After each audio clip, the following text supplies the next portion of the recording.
아멘.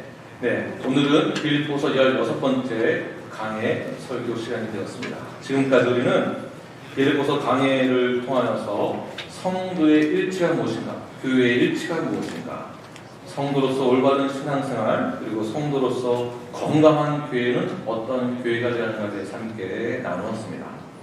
오늘은 사도 바울이 오늘 본문에서 보통 편지를 쓸 때 직설적인 표현을 쓰기도 하지만 오늘 본문에서는 너무도 부드러우면서 감사의 표현을 하는 것을 볼 수 있게 되는데요.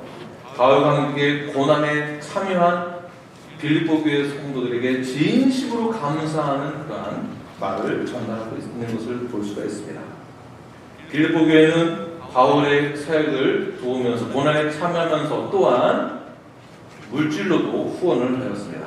사랑의 헌금과 선교 헌금과 여러가지 기타 등등의 헌금으로 이 빌립보 교회 성도들이 성실함을 통하여서 사도 바울과 함께 협력하는 사역을 하였습니다. 그렇게 마음을 전달하는 것을 보게 됩니다. 그리고 오늘 본문 10절을 보게 되면 그렇게 헌금을 받은 것에 대해서, 물질적인 후원을 받은 것에 대해서 사도 바울이 이러한 표현을 하는 것을 보게 되는데요. 10절 말씀 함께 읽겠습니다. 10절 시작. 내가 주 안에서 크게 기뻐함은 너희가 나를 생각하던 것이 이제 다시 싸게 나니니 너희가 또한 이를 위하여 생각은 하였으나 기회가 없었느니라. 물질적인 후원을 받고 난 다음에 사도 바울이 어떻게 하였습니까? 내가 주 안에서 크게 기뻐한다. 바울은 빌립보 교회의 후원을 받고 나서 크게 기뻐했습니다. 그런데 기뻐할 때 그냥 기뻐한 것이 아니라 어떻게 기뻐했습니까? 주 안에서요. 주 안에서. 주 안에서 기뻐하다라는 것은요, 단순히 물질적인 후원을 받았기 때문에 기뻐한다라는 것이 아니죠. 돈을 받아서 기쁜 것이 아니에요. 빌립보 교회는 성도는 그들의 신앙적인 성숙함이 자라나기 때문에 사도 바울의 사역에 대해서, 하나님의 나라에 대해서 뜨거운 관심과 사랑의 외적인 표현이 있었는데 그것이 바로 헌금이었습니다. 감사의 헌금, 물질적인 후원. 사도 바울이 기뻐한다라는 것은요, 더 나아가서 빌립보 교인들이 신앙 위에 굳게 서서 다른 사람을 도울 수 있게 된 것에 대해서 내 것을 취하고 나를 위한 삶을 살아가는 것이 아니라 내가 받은 것에서 감사함으로 더 하나님께 감사의 표현을 사도 바울의 사역을 통하여서 표현하는 것이에요. 이것을 보고 사도 바울이 기뻐했다라는 것입니다. 물질을 받아서가 아니라 그들의 모습을 보고, 신앙의 삶을 보고, 믿음을 보고 기뻐했다라는 뜻이 되는 것입니다. 마치 우리의 자녀가 잘 자라날 때 무엇을 보고 잘 자라났다고 하겠습니까? 내 장난감, 내 먹을 것만 보다가 우리 아이가 성장해서는 내 것도 나눠줄 줄 알고 내 장난감도 줄 줄 알고, 이 모습을 보면 부모의 마음 어떻습니까? 에이그, 그걸 왜 줘? 아깝게. 밥도 절대 주지 마. 이렇지 않죠. 아, 우리 자녀가 잘 컸구나, 베풀 줄 아는구나, 타인을 생각하는구나, 성숙해졌구나, 베풀 줄 아는구나, 이웃을 생각하는구나, 이웃을 내 몸처럼 사랑하는구나. 이 모습을 보고 우리는 기뻐하게 되는 것이죠. 그런 것처럼 사도 바울이 빌립보 교회 성도들을 보고 마치 영적인 아버지가 되어서 자녀들을 보고 그 모습을 보고 기뻐하는 것처럼 기뻐했다는 것입니다. 성경적인 헌신과 결단에 저 역시 여러분들을 보고 기뻐하지 아니할 수가 없습니다. 네, 기뻐하지 아니할 수가 없어요. 제가 공식적으로 저희 교회에서 우리 조철수 목사님에 대한 광고를 하지 않았지만 저희 남침내 교단에 저희 지방에 소속되어 있는 맥갈란에서 한인이 약 300명도 되지 않는 지역에서 목회를 하고 계세요. 근데 두 분 다 목회하시면서 몸이 연약해지셔가지고 목사님은 지금 3번째 암 재발이 되셔서 암이 온몸에 퍼져 계십니다. 자녀들은 3이나 되고 2명은 대학생이고 1명은 아직 7학년, 8학년이 되었고요. 근데 또 사모님도 또 이제 어떤 병을 얻으셔서 누워 계세요. 이제 곧 있으면 수술을 받게 되시는데 수술을 받으시면서 이 개복 수술이라고 하죠. 오픈을 해봐야 암 조직인지 아닌지를 그때 확인할 수 있다는 거예요. 스캔에서는 알 수가 없고요. 만약 또 암이라는 것이 또 발견되게 되면 얼마나 힘이 들까요? 그런데 그 소식을 들은 저희 몇몇 우리 성도님들이 마음과 정성을 다하여서 헌금도 보내드리고 또 직접 요리도 사실 준비하셔서 또 쇼핑해서 드리고 제가 들은 얘기는 그 조철수 목사님께서 이 사랑과 관심에 힘이 난다고 너무 감사하다고 내가 이렇게 외로운 곳에서 나 혼자서 버티는 줄 알았는데 뉴라이트 교회 성도님이 교회가 나를 도와준 것이 우리 교회의 사역을 돕는 것 같다고 협력하는 것 같다고 동역자인 것 같다고 그렇게 말씀해 주시더라고요. 그것을 보니까 제가 목사로서 여러분들 보니까 기뻐하지 아니할 수가 없었습니다. 얼마나 감사한지 모릅니다. 그것뿐이겠습니까? 우리가 교회 안에서 서로가 서로를 돕기 위해서 얼마나 그렇게 많은 것을 베푸세요. 그러시죠? 네. 서로가 서로를 위하여서 연약한 자를 돕고 격려하고 위로하는 모습을 보면요, 참 아름답다, 참 기쁘다. 또한 저도 제가 이곳에 처음 왔을 때 노아 수아가 기저귀 차고 있었을 때 기저귀도 사다 주시고 반찬도 해다 주시고 저희가 잘 정착할 수 있도록 저를 도와주신 것을 잊지 않고 있습니다. 그 모습을 보면 참 귀하다, 정말 감사하다. 제가 그 사랑을 받았기 때문에 나한테 김 목사한테 돈을 누가 얼마나 줬나 눈을 붉히고 보는 것이 아니라 여러분의 그 마음을 보고 기뻐한다는 것이에요. 빌립보 교회가 그렇게 성장한 모습을 보고 사도 바울이 기뻐했다는 것입니다. 이런 것이 진정한 예수 그리스도 안에서의 기쁨인 것입니다. 움켜쥐려고 하는 것이 아니라 나누어 주면 오히려 기쁨이 있는 것이죠. 기쁨이 더 커지는 것입니다. 더 가지려고 하면은 그 노래 가사인데 찬양 가사인데 모르시는구나. 더 가지려고 하면은 없어지는 거예요. 그것이 성경적인 원리입니다. 나누려고 할 때 더 풍성해지는 것입니다. 이것이 성경의 원리입니다. 사랑을 이렇게 실천하는 것입니다. 교회는 이렇게 이웃을 돕고 어려운 이웃을 섬기며 더 나아가서 국조로는 성도가 성도를, 교회가 교회를, 교회가 세상을 그 안에서 빛이 되는 것입니다. 그 영역에서 하나님의 나라를 세우는 것입니다. 어떻게 해요? 우리가 헌신하고 섬길 때, 사랑을 실천할 때입니다. 이때야 비로소, 실천할 때야 비로소 우리는 크리스찬으로서의 정체성을 발견하게 되는 것이에요. 진정한 기쁨을 보게 된다는 것입니다. 이러한 사역이, 이러한 헌신이 얼마나 중요한지 모릅니다. 얼마나 중요한지 사도 바울은 10절 후반절에서 이렇게 말씀합니다. 너희가 시작. 너희가 나를 생각하는 것이 이제 다시 싹이 나니니, 다시 싹이 난다라는 것은요, 소생한다라는 뜻이에요. 소생한다. 다시 싹이 났다는 것은 꽃이 피었다라는 것입니다. 자, 이 뜻이 어떤 뜻이 있느냐면 빌립보 교회 성도들의 마음과 생각이 사도 바울의 사역에 대해서 관심이 다시 생겼다는 것이에요. 자, 포인트는 다시 생긴 거예요.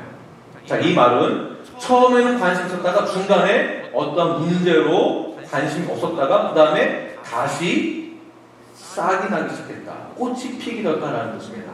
왜 그럴까요? 우리 계속해서 말씀 나눴던 것과 같이 빌립보 교회 안에 잘못된 교리에 의하여서, 그리고 잘못된 거짓 선생에 의하여서, 그리고 성도와 성도의 불일치, 불신, 분열 때문에 사역에 집중하지 못했던 어느 중간 지점이 있었습니다. 그런데 이제는 사도 바울의 사역에 관심이 생겨서 다시 싹이 나기 시작했고 꽃이 피었다라는 것입니다. 건강한 교회로 회복되었습니다. 서로 관용을 베풀고 사랑을 실천하며 경건하며 오르며 용서하며 정결하며 사랑받을 만한 칭찬받을 만한 한 마음을 이루는 교회가 됐다는 것이에요. 주 안에서 회복되었다라는 것입니다. 자, 회복되었을 때 결론이 무엇인가? 어느 결론에 도달해야 하는가? 사역에 집중되어지는 거예요. 관심이 생겨나는 것. 그 영역에 꽃이 피는 것입니다. 이때 아멘을 하시는 것입니다. 저는 우리 교회가 여러분들의 마음과 생각 가운데 꽃이 피기를 다시 축원합니다. 어떠한 꽃입니까? 다시 사역에 집중하는 거예요. 하나님의 사역에, 교회를 위하여서, 교회의 하나됨을 위하여서, 하나님의 나라를 위하여서. 저희 교회도 한동안 팬데믹으로 인하여서 사역이 중단되었습니다. 그리고 또 우리끼리만 알고 있는 어떠한 그 이유로 선교 사역이나 어떠한 사역에 차질이 있었습니다. 그러나 이제는 우리 모두가 다 빌립보 교회처럼 회복되어져서 꽃을 피워서 사역에 집중이 됩니다. 어떠한 사역에 집중해야 될까요? 바로 영혼구원입니다. 영혼구원이며 복음을 전하며 침례를 주고 가르쳐서 지키게 하는 사역에 우리는 집중해야 하는 것이에요. 그 사역에 꽃을 피우는 것입니다. 그래서 다음 세대, next generation을 위하여서 그리스 채플도 가꾸면서 아이들을 가르치는 훈련을 하기 위하여서 이런 사역들을 하는 거예요. 아이들이 9시 반에 와서 성경 공부 시작합니다. 9시 반에 와서 가스펠 프로젝트를 해요. 말씀도 외우고 예수님에 대해서, 구약에 대해서, 신약에 대해서, 하나님의 뜻에 대해서, 말씀에 대해서 처음부터 끝까지 전체를 다 배우게 됩니다. 말씀도 외우고 찬양도 외우고, 찬양 가사가 성경 말씀이에요. 찬양도 외우고 찬양도 하나님께 드리고, 9시 반에 와서 성경 공부를 하고 11시서부터 또 예배를 드려요. 이 예배 드릴 때 설교 내용은 오늘 본문 말씀과 동일한 말씀이에요. 그 말씀을 듣고서 또 다시 11시 반에 디보션을 해요. 어떻게 내가 적용할 것인가? 데일리 어플리케이션을 하게 됩니다.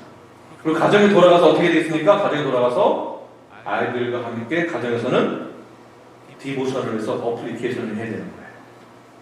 가정에 자녀가 없다고 한다면은 동산 안에서, 제자훈련 안에서 계속해서 말씀을 나누는 거예요. 오늘 집사님도 광고하실 때 지난주 말씀 기억나시죠? 하셨잖아요. 얼마나 좋은 정보인가요? 지난주 말씀 6가지 기억나시나요? 다 실행하셨습니까? 적용하셨습니까? 제가 기대했던 것은 아멘 할 줄 알았어요. 네. 6가지 적용하셨습니까? 실천하셨습니까? 네. 난 할 수 있습니다 하고 아멘 한번 해보세요. 실천하셨습니까? 네. 다 하신 적 있습니다. 가정에서 계속 실천하십시오. 여러분 삶의 영역에서도 실천하십시오. 우리는 다시 성경적인 올바른 기준을 가지고 사람 중심이 아닌 예수 그리스도 중심, 성경적인 중심으로 사역을 다시 시작하는 것입니다. 꽃을 피우는 것입니다. 이렇게 하나님의 기쁨이 되어지는 뉴라이프가 되길 간절히 축원합니다.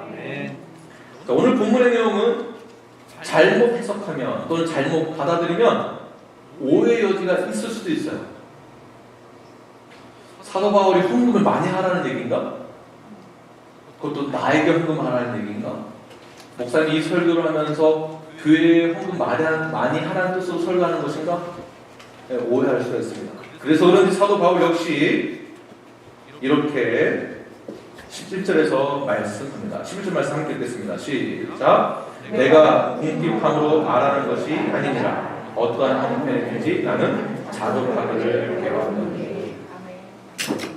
사도 바울은 이미 자족하는 훈련이 되어 있었어요. 선한 목자는 나 자신의 궁핍함을 채우기 위하여서 교회를 이용하고 사역을 이용하고 성도를 이용해서 나의 필요를 채우는 것은 아닙니다. 그러한 목자는 성경에 사꾼 목자라고 나와 있죠. 선한 목자는 나 자신을 채우기 위하여서 궁핍함을 해결하기 위하여서 설교를 하는 것이 아니라 자족하는 훈련이 되어 있는 상태에서 말씀을 증거하는 것입니다. 사도 바울 역시 자족의 훈련이 되어 있었어요. 그렇다면 자족은 무엇인가? 자족은 11절 보게 되면 어떠한 형편에든지 내가 풍부함에도 처해 있거나 궁핍함에 처해 있을지라도 해요. 자족하다라는 것은요, 무조건 가난해야 된다, 없어야 된다, 수도사가 되어야 된다, 기도원에 들어가야 된다, 산으로 들어가야 된다, 이 얘기가 아니에요. 풍부함에 처해 있을 때도 어떻게 해야 한다는 거예요. 궁핍함에 처해 있을 때도 어떻게 해야 함을 말하고 있는 것입니다. 이것이 자족입니다. 그렇다면 사도 바울은 어떻게 자신의 그 형편을 초월하여서 자족할 수 있었던 것일까요? 성경적인 원리를 말씀드리겠습니다. 성경적인 원리로는 부요하신 예수 그리스도와 영적인 연합을 통하여서 부유하신 예수 그리스도가 연합되어짐으로 부유함을 경험하는 거예요. 어려운 것이지만 내가 주님과 연합되어진 것만으로도, 내가 구원을 받은 것만으로도, 나에게 영생이 주어진 것만으로도 부유함을 경험하는 것입니다. 믿으십니까? 그리스도로 인한 만족과 풍성함의 비밀을 경험한 자들은요, 신앙생활에서 흔들림이 없습니다. 여러분 아십니까? 하나님의 넘치는 은혜를 경험하기 때문에 그렇습니다. 고린도후서 9장 8절 말씀을 우리 함께 읽겠습니다. 시작. 하나님이 능히 모든 은혜를 너희에게 넘치게 하시나니 이는 너희로 모든 일에 항상 모든 것이 넉넉하여 모든 착한 일을 넘치게 하게 하려 하심이라. 아멘. 그리스도 안에서는 만족과 풍성함의 비밀이 있다는 것을 기억하십시오. 주님의 일을 하기 위해서 먼저 그의 나라와 그의 의를 구하시기를 바랍니다. 하나님의 은혜를 받았다고 하면 먼저 주의 일을 행하십시오. 지금 당장은 경제적으로 힘이 들고 어렵다 할지라도 넘어지지 마십시오. 다른 사람들과 비교하지도 마세요. 내가 조금 뒤처질 것 같아도 좌절하거나 쓰러지지 마십시오. 하나님의 은혜를 경험한 자들은 넘치는 풍요로움이 이 안에 있음을 기억하시길 바랍니다. 자, 이렇게 되기까지 어떠한 과정이 필요한데 사도 바울은 구체적으로 이러한 과정 가운데에서 이렇게 해야 한다고 말씀하고 있습니다. 그것이 무엇인가? 첫 번째, 사도 바울이 갖고 있는 영적인 부유함은 비천과 풍부에도 처할 줄 아는 비결을 배웠습니다. 비천함과 풍부.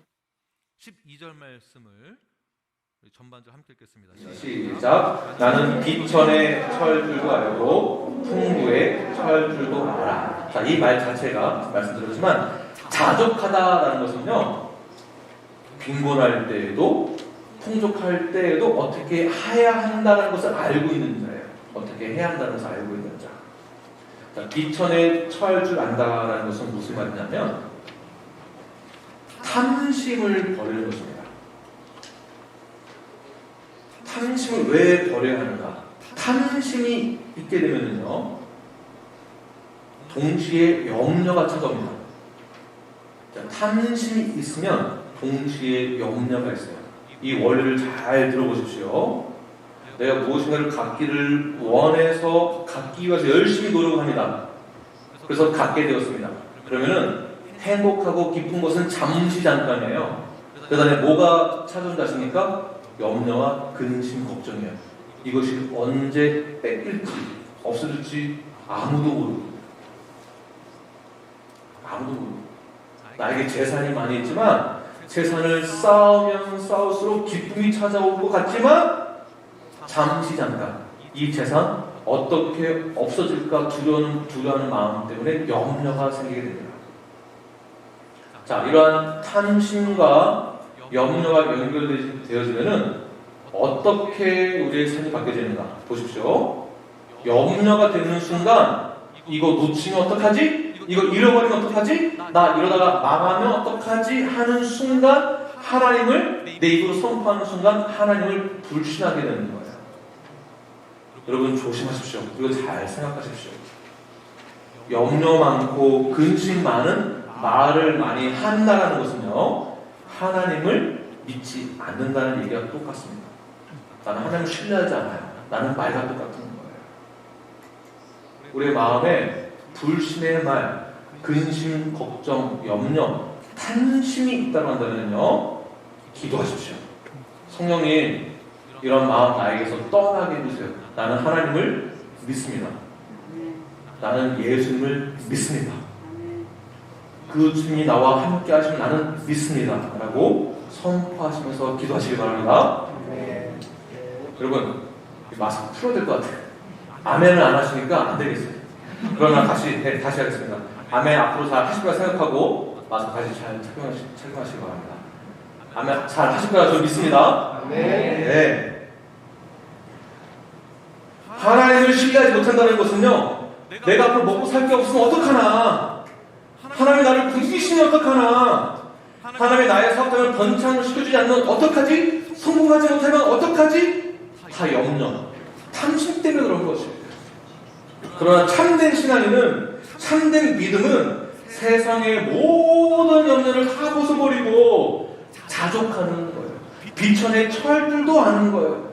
염려를 버리고 자족하면서, 염려를 버리고 비천에 철 줄 알면서 탐심을 버린다는 것은 물질을 초월하는 거예요. 초월하는 거예요. 나에게 물질 없어도 그것을 초월하는 능력이 우리에게 주어졌음을 믿으시길 바랍니다. 물질을 초월한다는 것은 무엇을 먹을까, 무엇을 입을까 걱정과 염려를 하지 않는 것입니다. 오히려 우리가 비천에 처했을 때 우리는 새로운 것을 경험하게 되죠. 비천에 처했을 때 우리는 하나님을 더욱더 갈망하게 되고 하나님을 찾게 됩니다. 비천에 처했을 때 우리는 하나님을 더 경험하게 됩니다. 우리는 기도하게 되죠. 하나님 만나게 되고 그때 감사하게 됩니다. 한번 생각해 보세요. 과거에 우리가 다 어렸잖아요. 이렇게 말하니까 또 죄송하네요. 네. 그래서 과거란 저 개인적으로 저의 과거, 저도 어려웠었습니다. 우리 최근 수장님도 계시지만, 아주 세련돼 보이시지만 자라온 환경 그 히스토리를 들어보면요, 얼마나 우리 힘들고 어렵게 생활했는지를 참 많이 들었습니다. 그런데 그 얘기를 우리가 왜 할까요? 그 얘기를 회상하면서 왜 하는 것일까요? 사실 그때에 비하면요, 지금 현재 우리가 너무 잘 살고 있거든요. 먹는 거 걱정 안 하죠. 입을 거 걱정 안 하죠. 사실은요. 집도 있죠. 차도 있죠. 우리가 누릴 수 있는 거 다 누릴 수 있습니다. 그런데도 우리는 걱정, 근심이 많아요. 갖고 있고 저장해놓고 있고 쌓아뒀지만 걱정이 많아요. 그래서 우리는 어떻게 회상합니까? 과거를 회상하면은 그때가 더 좋았는데, 숟가락 하나 가지고 형제 자매가 다 모여서 함께 막 같이 먹고 싸우더라도 같이 부둥켜 안고 놀고 방 한 칸에서 좁지만 그때를 기억하게 되면 그때가 기억이 나요. 그때가 참 좋았지. 힘들고 어려울 때 저희 어머니도 새벽마다 일어나서 이불 뒤집어 쓰시고 펑펑 우시면서 기도를 얼마나 많이 하셨는지. 너무 어렵거든요. 저희도 쌀이 없어가지고 많이 굶기도 했어요. 그렇게 안 보이시겠지만 제가 위가 안 좋은 거예요. 밀가루를 하도 많이 먹었어요. 학교도 차비가 없어 걸어 다녀야 했었고, 아버지도 장애인이셨기 때문에 또 목회를 하더라도 장애인 목회를 했어요. 더 퍼줘야 돼요. 돈이 어디가 있습니까? 기도밖에 없죠. 그런데 남는 게 뭐가 있느냐? 아이고 지긋지긋해, 지겨워 죽겠어. 난 다시 죽어도 과거로 안 돌아갈 거야가 아니라, 그래도 그때가 좋았지. 어렵고 힘들었을 때 내가 만났던 하나님, 내가 경험했던 하나님, 그때 더 나눠주고 더 퍼주고, 그때 나눠주기 더 쉬웠어요. 없을 때 나눠주기 더 쉬웠어요. 근데 있는데 나눠주려니까 아까운 거예요. 이거 퍼주다가 나 먹고 살 거 없으면 어떡하지? 근데 막상 돌아오면 집에 방이 몇 개예요 벌써. 우리 다 어렵게 살았었잖아요. 그때도 우리는 하나님을 만났었습니다. 그때 우리는 하나님을 경험했습니다. 비천함에 처했을 때에도 하나님은 살아 계십니다라는 우리의 신앙 고백이 있었습니다. 그때 은혜가 있었고 눈물이 있었고 아픔이 있었고 역경 속에 있었지만 그러나 우리는 하나님을 더욱더 신뢰했었습니다. 의지했습니다. 비천함에 처했을 때도 우리는 그래서 기뻐할 수 있는 것이죠. 디모데전서 6장 7절과 8절 말씀 함께 읽겠습니다. 시작. 우리가 세상에 아무것도 가지고 온 것이 없음에 또한 아무것도 가지고 가지 못하리니 우리가 먹을 것과 입을 것이 있은즉 족한 줄로 알 것이니라. 자, 이것이 자족하는 삶이에요. 비천에 처할 줄 아는 삶입니다. 비천에 처해라라고 했으니까 그러니까 무조건 가난하게 살아라, 산에 들어가서 혼자 살아라 이 얘기가 아닙니다. 비천에 처하는 삶 또한 그 삶에도 하나님의 주권적인 계획과 섭리가 있다는 것이에요. 계획과 섭리가 강했습니다. 그래서 행복할 수 있고, 그래서 감사할 수 있고, 그래서 기뻐할 수 있는 거예요. 우리는 먹을 것도 있었고, 먹을 것도 있었고, 입을 것도 다 있었습니다. 하나님 그냥 버려두지 않으셨어요. 자, 이런 훈련이 계속해서 이어진다면 우리에게 비천한 삶, 우리의 연약한 삶, 나의 연약한 마음, 연약한 환경에 처해 있다 할지라도 그 삶 가운데서 하나님을 의지할 수 있는 거예요. 이런 훈련이 되어 있는 사람들은 신앙이 흔들리지 않습니다. 이게 없는 거예요. 이게 없어요. 이게. 꾸준히 성장합니다. 꾸준히. 왜 그런지 한번 잘 들어보십시오. 그러니까 욥기 1장 21절 말씀 함께 읽겠습니다. 시작. 이르되 내가 모태에서 알몸으로 나왔은즉 또한 알몸이 그리로 돌아올지라. 주시니도 여호와시요 거두시니도 여호와시니 여호와 이름이 찬송을 받으실지니이다 하고, 열심히 살고 잘 살고 성공하기 위해서 우리는 아둥바둥 열심히 몸이 부서져라 일을 했습니다. 몸이 부서져라. 그러니까 지금 나이 들어서 팔목, 무릎, 허리 다 아프시잖아요. 이빨 꽉 깨물고 살았어요. 그래서 내가 일을 해서 내 힘으로 얻었다라고 생각을 하나, 성도는요 그렇게 생각해서는 안 된다는 것이에요. 주시는 것도 하나님이시고요, 거두신 것도 하나님이시는 거예요. 자, 그렇다면 우리는 어떠한 입장을 가져야 되겠습니까? 주신 것에 대해서 감사하면서 청지기 역할을 하는 거예요. 관리자예요, 관리자. 매니저가 되는 것이고요, 매니지먼트를 잘해야 하는 것이에요. 맡겨진 것에 대해서, 주어진 것에 대해서 최선을 다하는 것입니다. 그런데 어떤 분들은 비천할 때 신앙이 엄청 좋아졌어요. 하나님 만나고 하나님 의지하게 되고 눈물을 흘리면서 기도하게 되고 하나님을 간구하게 되고 막 신앙심이 막 불타올라서 성령 충만하게 되고, 와, 너무 좋아요. 마음이 연약해지고 마음이 가난해지고 하나님 만나게 되니까 사역에 열심히 하게 됩니다. 좋은 현상이에요. 그런데 그런 분들이 상황이 바뀌게 되면, 좋아지게 되면은요, 비천함에서 풍부함으로 바뀌게 되면 이상하게 교만해지는 분들이 계세요. 비천할 때는 하나님 찾다가 조금 자라나니까 내가 했다라는 것이죠. 내 힘으로 된 것으로 아는 거예요. 나의 건강, 나의 체력, 지혜, 지식 누가 주신 것입니까? 하나님이에요. 이걸 선포하고 인정하고 고백하는 것입니다. 내 힘으로 된 거 아니라는 것이에요. 공부 내 힘으로 되는 거 아니에요. 그것도 하나님이 주신 것이에요. 이거를 은사라고 하겠죠. 은사.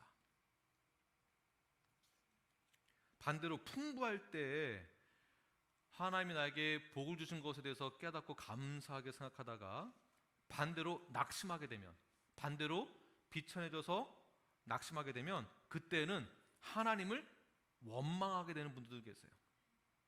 왜 하나님 나를 이렇게 만들었어요? 왜 내 거 다 뺏어갔어요? 왜 그때 이렇게 한 거예요? 그때 나한테 이런 사람 만나게 해주시지. 이것만 잘했어도 지금 내가 이렇게 안 됐을 텐데 왜 나를 이렇게 버리시나요? 라고 원망하게 됩니다. 무엇입니까? 불신이에요. 불신. 하나님 살아계시지 않으시다라는 말과 똑같은 것입니다. 내가 잘 나갈 때는 하나님 감사하다가 내 사업이 어렵고 잘 안 되면은 염려, 근심, 걱정, 시련, 이러다 절망, 낙심, 결국 불신으로 끝나는 거지. 이러한 사람을 자족하지 못하는 사람이다라고 말하는 것입니다. 이러한 사람은요, 하나님이 어떠한 분이신지를 모르는 것이에요. 하나님의 뜻이 무엇인지를 모르는 거예요. 그래서 우리의 입술의 고백이 얼마나 중요한지 여러분 잘 아셔야 됩니다. 내가 어떤 말을 하고 있는지 지금 짜증내고 불만 불평이 있고 이러면 하나님의 뜻을 모르는 거예요. 불신. 그래서 성도들은, 신실한 성도들은, 성경적인 성도들은 비천할 때에도, 풍부에 처할 때에도, 부유할 때에도 겸손을 잃지 않고 항상 자족하는 삶이 되어야 하는 것입니다. 이것이 성도이고, 사도 바울 역시 실제로 이러한 삶을 살아왔습니다. 그렇게 본을 보였습니다. 사도 바울은 풍부했었어요. 그리고 현재 지금 감옥에서 편지 쓰고 있습니다. 하나님께 원망하는 것이 아니라 오히려 기쁨과 감사의 편지를 쓰고 있어요. 하나님을 찬양하는 것을 볼 수가 있습니다. 우리가 풍부에 처했을 때 우리가 하나님께 감사하게 되죠. 그리고 기뻐하게 됩니다. 여러분 풍부에 처하게 되면은 기분 좋으시겠죠? 얼마나 좋아요. 풍부해졌을 때 기분이 참 좋습니다. 그런데 왜 좋은지를 아셔야 돼요. 풍부에 처했을 때 우리가 왜 좋아해야 하는가, 왜 기뻐해야 하는가. 여러분 풍부에 처했을 때 어떠한 이유로 기뻐하십니까? 왜 기뻐하시는 거예요? 나의 회사에서 매출이 올라가고 나의 사업이 잘 돼서 성공하고 나의 연구가 잘 되고 결과가 잘 나와서 나의 연봉이 올라가고 직급이 올라가고 그럼 기쁘시죠? 네. 근데 왜 기쁘냐고요? 왜? 무엇 때문에? 우리는 여기에서 생각이 멈춰져 있어요. 단순해요. 하나님이 나에게 많은 축복을 주시는구나. 내 월급이 올라갔구나. 내 연봉이 올라갔구나. 내 사업이 잘 되는구나. 이건 하나님이 나에게 주시는 축복이다. 요것만 생각하거든요. 그래서 기뻐하는 거예요. 그러나 우리가 기뻐해야 될 그 이유는 다른 데에 있습니다. 어떤 것인지 한번 잘 들어보십시오. 우리가 풍부에 처했을 때 기뻐할 수밖에 없는 그 이유는 무엇이냐면 주님을 위해서 나에게 주어진 모든 것을 사용할 수 있음에 기뻐하는 거예요. 주시는 분도 하나님이세요. 왜 주셨는가? 이것을 사용할 수 있게 되는 것에 대해서 하나님이 나를 사용하여 주시고 나에게 주신 것 또한 사용하여 주시고 그래서 기뻐하는 거예요. 내가 부자가 돼서 기쁜 것이 아니라 우리는 생각이 어디에 머물렀냐면 부자 되세요. 옛날에 그 카피라이트 광고가 있었어요. 부자 되세요. 이거 엄청 좋아해요 사람들이. 부자 되세요. 성공하세요. 근데 그 다음이 없어요. 부자가 되고 성공한 다음 게 없는 거예요. 부자가 되도요 이게 리밋이 있는 것도 아니고 리밋이 있어도 잠깐 기쁜 거죠. 그 다음 무엇이겠습니까? 물질을 뛰어넘는다는 것은 이 물질을 내가 어떻게 사용을 하느냐예요. 하나님이 나를 통해서 이 물질을 사용하게 하시는 것, 나의 가정을 통해서, 나의 사업장을 통해서요. 나의 사업장을 통해서. 주님의 나라를 위해서 쓰임받는 것 자체에 대해서 기뻐하시며 감사하시는 저와 여러분이 되기를 축원합니다. 왜냐하면 하나님이 어떠한 그 목적을 목적을 위해서 우리에게 주신 것이 있거든요. 그러니까 그 목적을 달성하기 위해서 우리는 쓰임을 받아야 하는 것입니다. 사용되어야 됩니다. 하나님의 목적에 맞게 쓰임 받으십시오. 어느 모양이든지 쓰임 받는 것에 대해서 항상 기뻐하시기를 바랍니다. 또한 누구는 풍부하고 누구는 궁핍하다라고 해서 차별하지 마세요. 또는 눈치 보지도 마세요. 우리에게는 그런 거 없습니다. 각자 맡겨진 상황 가운데서 각자의 역할을 하는 것, 비천할 때에도 풍부할 때에도 그 역할을 감당하시는 것입니다. 저희 아버지, 어머니겠지만 저희 아버지도 제가 7살 때 아버지께서 목회하시다가 사고로 장애인이 되셨거든요. 그 이후에 엄청 힘들게 저희 자랐던 것 같아요. 제 아버지가 이제 저에게 직접 얘기해 주신 것인데, 설교 때 얘기하셨던 것을 제가 기억하는 것입니다. 식당에 갔더니 그 식당에서 막 욕을 하면서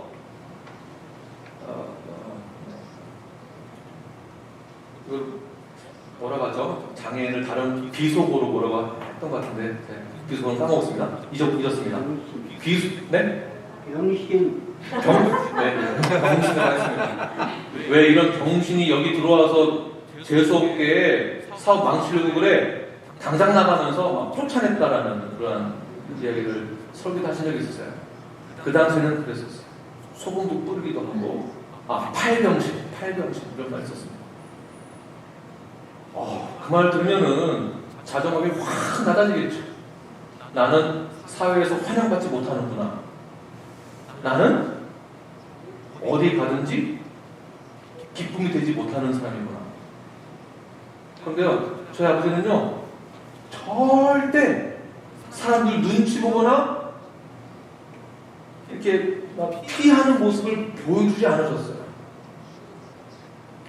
어디를 가든 항상 담대하셨어요. 눈치 보지 않았습니다. 가진 것이 없어도, 내가 연약해도, 비천해도 우리는 하나님을 만난 하나님의 자녀가 되기 때문에 그런 거 세상에 눈치 볼 필요가 없는 것이에요. 갑질이라는 말을 많이 사용하는데 우리에게는 아무런 소용이 없습니다. 갑질을 하든지 말든지 내가 해야 될 일을 충실히 하면 되는 것입니다. 두 번째, 사도 바울이 갖고 있는 영적인 부양은 무엇이냐 하면 낮아지는 거예요. 12절 후반을 보게 되면 모든 일 곧 배부름과 배고픔과 풍부와 궁핍에도 처할 줄 아는 일체의 비결을 배우노라. 자, 이런 모습은요, 예수 그리스도의 낮아짐을 사도 바울이 본받은 것이에요. 자, 바울은 복음을 위해서 그가 살아갈 때 모든 어려운 상황을 직면했을 때 그는 자족하는 비결을 배웠습니다. 일체의 방법을 배웠어요. 그 방법이 그리스도의 낮아짐이에요. 빌립보서 2장 8절 말씀 함께 읽겠습니다. 시작. 다음 페이지 시작. 사람의 모양으로 나타나사 자기를 낮추시고 죽기까지 복종하셨으니 곧 십자가에 죽으십니다. 예수님은 자기를 비워 종의 형체를 가지시고 성육신하셔서 십자가에서 죽기까지 낮아지셨어요. 낮아지는 것.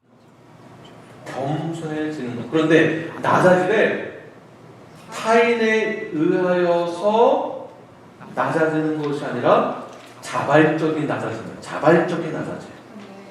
적어놓으세요. 자발적인 낮아짐. 낮아지는 건데 어떠한 환경에 의해서나 타인에 의해서 낮아지는 것이 아니라 자발적인 낮아짐입니다. 이 자발적인 낮아짐은 이런 것입니다. 게으르거나 부지런하지 못해서 찾아오는 어떤 문제로 인하여서 낮아지는 것이 아니에요. 지혜롭지 못하고 부도덕하고 성실하지 못해서 찾아오는 낮아짐, 어쩔 수 없이 찾아오는 낮아짐이 아니에요. 그럼에도 불구하고 자발적인 낮아짐입니다. 누구에 의해서가 아니에요. 내가 낮아지는 거예요. 내가 지혜롭지 못하고 어떠한 술수를 써서 어떻게 해보려고 했다가 실패해서 찾아온 낮아짐이 아니라는 것이에요. 그거는 결과예요, 결과. 내가 지혜롭지 못해서 찾아오는 결과. 성경적이지 못한 행동에 의해서 찾아오는 결과. 이 말은 죄로 인한 결과라는 것입니다. 여기서 말하는 낮아짐은요, 철저하게 자발적인 낮아짐이에요. 내가 낮아지는 거예요. 예수님께서 자발적으로 순종하셨고 낮아지시고 헌신하셨던 것처럼 죽기까지 낮아지는 거예요. 그래서 자족한다는 것은 겸손하면서 자발적으로 낮아지는 자에게 주어지는 은사입니다. 은사. 여러분 모두가 겸손하고 자발적인 낮아짐을 가지시는 저 여러분이 되길 간절히 축원합니다. 자기 분수를 모르고 매사에 불평하게 되는 사람 만족이 없죠. 더 가지려고 하고 더 갖지 못해서 불안해하며 불평합니다. 그러나 성도에 자족하는 삶은 낮아짐에도 큰 기쁨을 가지고 있습니다. 낮아지는 것이 두려운 것이 아니에요. 낮아지는 것이 실패가 아닌 것을 알고 있어요. 낮아지는 것에 자발적이며 그 낮아지는 그 자리에서 기뻐할 줄 압니다.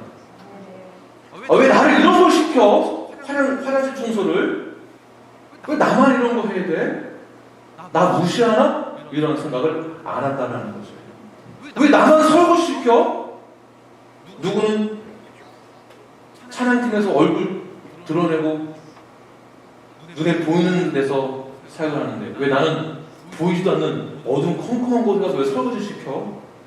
왜 나를 청소시켜? 이러한 말을 안 한다는 것이죠. 자발적인 낮아짐이에요. 자발적인 낮아짐. 불평이 없습니다. 자족하는 것도 자발적이에요. 배고픈 것도 괜찮은 거예요. 왜냐하면 낮아지고 겸손해지고 비천한 삶을 살아가는 것, 연약해지는 것 그 안에도 우리는 하나님의 능력을 경험하고 그 안에도 하나님의 능력이 있음을 알고 있기 때문에 그렇습니다. 모든 곳에 하나님의 주권적인 섭리와 계획이 있음을 믿기 때문이에요. 그래서 낮아질 수 있는 거예요. 이러한 성도는 심한 궁핍과 가난이 있어도 주눅들지 않습니다. 오히려 더 담대합니다. 더 담대합니다. 더 담대해요.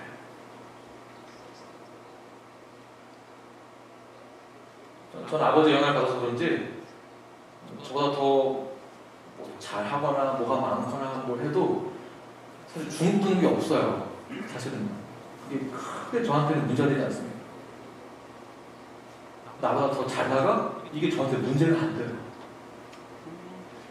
이게 건강한 크리스찬입니다. 교회가요, 성도가 그러해야 합니다. 내가 좀 못 산다, 내가 좀 뭐가 부족하다고 해서 주눅 들어가지고 자존심은 또 세서 티는 또 안 내죠.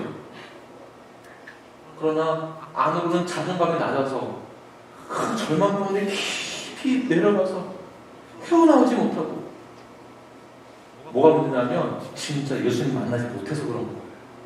예수님 만나고 구원에 대한 확신이 있으면요, 가난과 궁핍은 문제가 되지 않습니다. 주눅드는 게 없는 거예요. 담대하게. 그렇습니까? 그곳에도 낮아짐에도 하나님의 능력이 있음을 발견하기 때문에 그렇습니다. 이러한 삶을 사는 성도는 모든 어려움도 뛰어넘습니다. 환경에 지배받지 않습니다. 환경을 뛰어넘어요. 한결같은 신앙생활을 해요. 흔들림이 없어요. 불평이 없어요. 고린도후서 6장 10절 말씀 함께 읽겠습니다. 시작. 근심하는 자 같으나 항상 기뻐하고 가난한 자 같으나 많은 사람을 부유하게 하고 아무것도 없는 자 같으나 모든 것을 가진 자로다. 아멘. 할렐루야. 네, 우리는 모든 것을 가진 거나 다름이 없습니다. 이러한 고백을 하는 저와 여러분이 되길 간절히 축원합니다. 시편 23편 1절 보게 되면 다 암송하시는 것이죠. 여호와는 나의 뜻하시니 내게 부족함이 없으리로다. 아멘. 이 고백이 저와 여러분의 고백이 되길 바랍니다. 탐심하지 마세요. 염려하지 마세요. 자족하는 삶을 사십시오. 풍요로울 때나 공핍할 때에도 이 안에 하나님의 능력이 있음을 믿으십시오. 자, 여러분들은 어떠한 목적으로 신앙생활 하십니까? 여러분은 어떠한 목적으로 기도하십니까? 일학 천금을 얻기 위해서 기도하십니까? 나 이거 주세요. 일하지 않고 단번에 많은 재물을 얻기 위하여서 기도하십니까? 그렇게 구하십니까? 그런 마음으로 예배 드리십니까? 예배 잘 드리면 하나님 복 준다고 그렇게 믿으십니까? 봉사 많이 하면 하나님 재물을 많이 준다는 거 믿고 봉사하시는 것입니까? 그거 아닙니다. 이미 우리는 복을 받고 시작하는 거예요. 복을 받기 위해서 신앙생활을 하는 것이 아니라 우리는 이미 영생의 복을 얻었기 때문에 신앙생활을 하는 것입니다. 십자가를 드는 것이에요. 나눠주는, 궁핍에 처할 때, 내가 잘 나갈 때, 주의 나라와 그의 나라와 그의 의를 위하여서 나의 몸을, 나의 시간을, 나의 삶을 주님께 드리는 것입니다. 왜? 이미 복을 받았기 때문이에요. 구원의 선물을 받았기 때문에, 영생을 받았기 때문에, 이미 하나님의 자녀가 되었기 때문에, 이미 빛이 되었기 때문이에요. 빛이 되어 가라가 아닙니다. 너는 이미 빛이 되었다. 이제 그 빛을 비춰라. 바라라. 이 진리를 우리가 그대로 전하고 그대로 가르치고 자녀들에게 믿음을 전수시켜줘야 돼요. 이 신앙을 지키는 것입니다. 지키는 거예요. 자, 보십시오. 우리가 탐심 갖고 뭐 한다고 안 하죠. 그러나 한번 잘 살아보자 하니까 열심히 살다 보면은 재산을 축적하게 됩니다. 재산을 축적하다 보면은 이게 나한테 좋을 것 같지만 사실은요, 얼마 전에 한국의 대기업의 장수가 죽으셨잖아요. 그 다음에 자녀들 어떻게 되고 있습니까? 서로 난리가 나요. 이 우리가 얻은 모든 것 누구를 위해서 하면 되겠습니까? 하나님의 나라예요. 하나님의 나라. 너무 억울한데, 나 지금까지 일하고 너무 억울한데, 나를 위해서 쓰지도 못하고, 그러면 모든 것 다 하나님 쓰라고? 그럼 난 어떻게 살라고요? 내 삶은 뭐가 돼요? 여러분, 무슨 뜻인지 제가 너무 잘 알아요. 그러나 우리는 이미 나는 죽은 거예요. 그 고백이, 외적인 신앙 고백이 무엇입니까? 심내를 통하여서 나타내는 것이잖아요. 나는 이미 죽은 거예요. 그리고 예수님과 연합되어서 다시 사는 것입니다. 새 생명을 얻은 저희들은요, 주를 위해서 살아간다라는 것이 우리의 신앙 고백입니다. 그러므로 억울하다는 마음 갖지 마세요. 억울해요. 비참해요. 이러한 생각과 마음은 사탄이 주는 생각입니다. 이건 확실합니다. 억울해요. 비참해요. 이 말은 사탄이 주는 생각이에요. 오히려 사도 바울이 기뻐하다라고 말씀하는 것처럼 우리 모두는요, 기뻐하는 것입니다. 13절 말씀 읽고 마치겠습니다. 시작. 내게 능력 주신 자 안에서 내가 모든 것을 할 수 있는. I can do everything. 우리는 모든 것을 다 할 수 있어요. 그러나 무엇입니까? Through him who gives me strength. 예수 그리스도의 강한 능력을 통하여서 나는 I can do everything이에요. 뒤집어서 나는 아무것도 할 수 없어요 라는 고백이 있어야 됩니다. 되게 아이러니하죠? 나는 아무것도 할 수 없어요. 그러나 주님이 나와 함께 하신다면, 주님이 나와 함께 하시면 내가 믿기 때문에 나는 I can do everything이 되는 것입니다. 나는 모든 것을 할 수 있습니다. 로마서 14장 8절 보게 되면 우리가 살아도 주를 위하여 살고 죽어도 주를 위하여 죽나니 그러므로 사나 죽으나 다 우리가 주의 것이로다. 할렐루야. 이것이 저와 여러분의 신앙 고백되길 바랍니다. 말로만 그러지 말고 실제 삶이 되어야 합니다. 내게 능력 주신 자 안에서 나는 모든 것을 할 수 있게 되는 것입니다. 능력 주신 자 안에서 이 말씀이 나에게 얼마나 큰 힘이 될지 모릅니다. 그리고 여러분들의 우리 교회에게 큰 힘이 됩니다. 그러므로 내가 없다라고 해서 자살하지 마시고 있다라고 해서 교만하지 마시고 어느 환경이 있든지 무엇을 하든지 주를 위한 삶을 살아내십시오. 할 수 있거든요. 무슨 말이냐? 믿는 자에게는 능치 못할 일이 없느니라. 할렐루야. 이 믿음을 가지고 나아가시는 승리하시는 눌랄 때리기 간절히 축원합니다.